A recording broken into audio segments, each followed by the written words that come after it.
Et on se retrouvera le 14 janvier pour un vrai bain de fraîcheur. Un bain de fraîcheur avec Lily Crowe et Thierry Chazelle. Un couple de chanteurs adorables, coquins, malicieux, qui nous racontent sur scène au travers de leurs chansons tous les petits tourments de la vie de couple, toutes les petites histoires qu'on peut avoir cachées, mais toujours avec délicatesse, finesse et un vrai bonheur. Et en plus, un petit bonus, une chorale amateur qui aura travaillé le répertoire de Lily Crowe et Thierry Chazelle les rejoindra sur le plateau pour qu'on passe ensemble une magnifique soirée.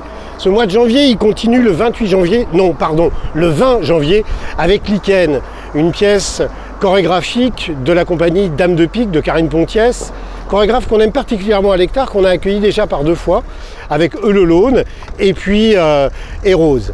Là, elle nous présente Lichen, une pièce inspirée d'un court-métrage réalisé en Union soviétique en 1979, de l'autre côté du mur, par Yuri Norstein, Le Conte des Contes, un court-métrage grave, profond, qui parle des légendes de tous, que nous avons chacun et chacune à l'intérieur de nous.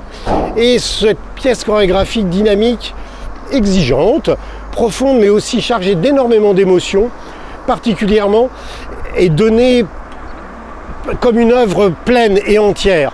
Et je souhaite vraiment que vous soyez nombreux à venir assister à cette représentation.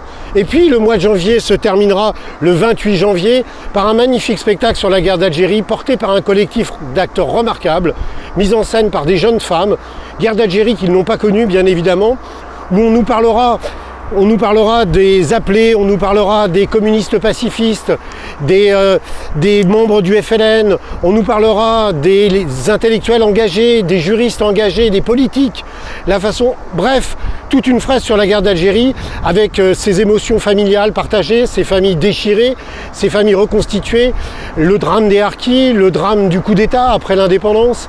On retrouvera ça jusqu'à nos jours, toutes ces traces de cette guerre d'Algérie portées brillamment par cette équipe de comédiens.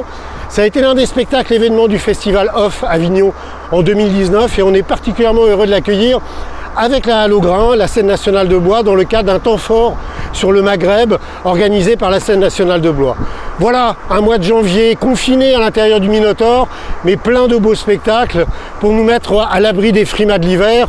Et par la suite, je vous parlerai volontiers d'Avec ou sans fil, notre beau festival, notre biennale que vous allez retrouver avec bonheur très bientôt. Pour eux, la désillusion fut violente. Je savais pas grand-chose de l'Algérie et j'avais la rage contre la France. Mais ma famille d'Algérie avait la rage contre l'Algérie. On a refilé la haine à ces gosses qui seront l'Algérie de demain. Tu me fais parler de choses affreuses, je ne peux plus en parler. Un triomphe général où la victime apprend au bourreau le maniement des armes. Daniel m'a accordé sa confiance et m'a livré son histoire.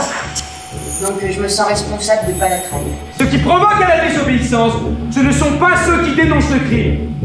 Ce sont ceux qui le commettent, le couvrent et l'ordonnent. C'est pas à nous de réparer. C'est pas à nous de réparer. Ouais. C'est là que tu dois te réparer. On t'a pas jeté dehors. On t'a jeté dehors. Et se dresser contre la torture n'est-il pas le devoir de tout être humain? Et le devoir de l'éditeur? Afin de protéger l'homme face à la barbarie qui monte.